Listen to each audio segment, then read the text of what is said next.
Hello, how are you today? I am coming to share some stories of my past. Um, every day I deal with women who have been in abusive relationships, and sometimes, many times, or almost always, they feel as if no one understands or that things would be different for them. So I felt that even though it's not a place that I'm in anymore, I can share just a few little things that used to happen to me on an ongoing everyday basis. So I figured today I would start the video with my last abusive relationship. Um, I it was probably 2005, maybe 2006. I was taking an airplane from Chicago to Miami, and I met a guy who was sitting next to me, and we hit it off really well. He made me laugh, he made me comfortable, he made me feel like I was super special and important. And although I wasn't really interested in dating him, he was persistent. He waited for me and my boyfriend to break up. And then that was a whole other story that I'm going to share with you in another video.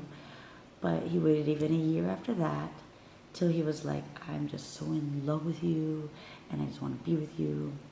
And at the time, I was very broken from my prior relationship, but hearing those words were encouraging. So I told him that I would give it a shot, and we started dating.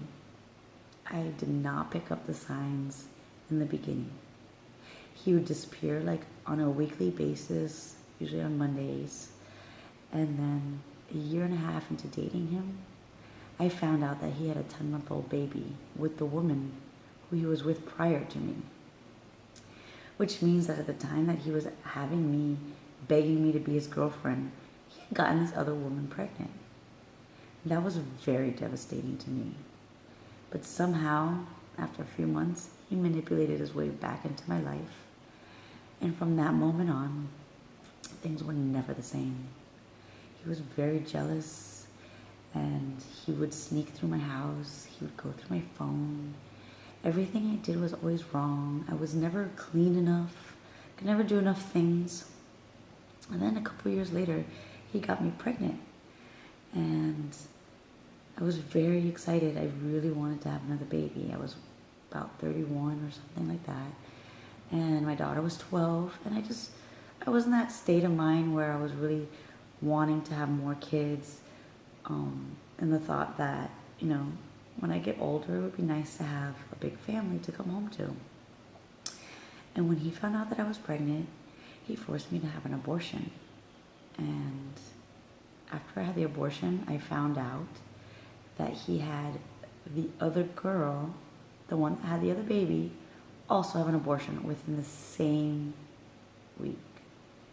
Now, if you could talk about being devastated, heartbroken, feeling manipulated and tricked into killing a child that you wanted just because he felt guilt that he had two women pregnant at the same time, that is horrible. But it never ended there. He would do things all the time, like tell me he was on his way home, never show up, disappear for days on end, use work as an excuse. Every time he was at work, he was so happy and laughing, and then he would come home and it was like being at my house was his misery. Like, it was the last thing he wanted to do. Finally, I had another baby with him, and he still didn't come home. He still didn't want to be part of that life.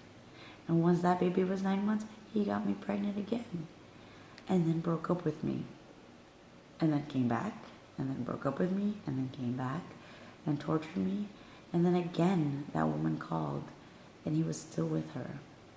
So I cut it off. But the torture that this man caused me, the things that he would say to me, I would cry in, day out, day in, day out. My son's about to be 2.5 years old now. And that was the best thing that he could have done for me, was let me find out that he was not ever going to stop cheating on me. I was able to finally get on my 2 feet and create the life that I've been able to create now, which is helping women suffering the way I suffered. And I cried and cried and cried so many nights. And I have never cried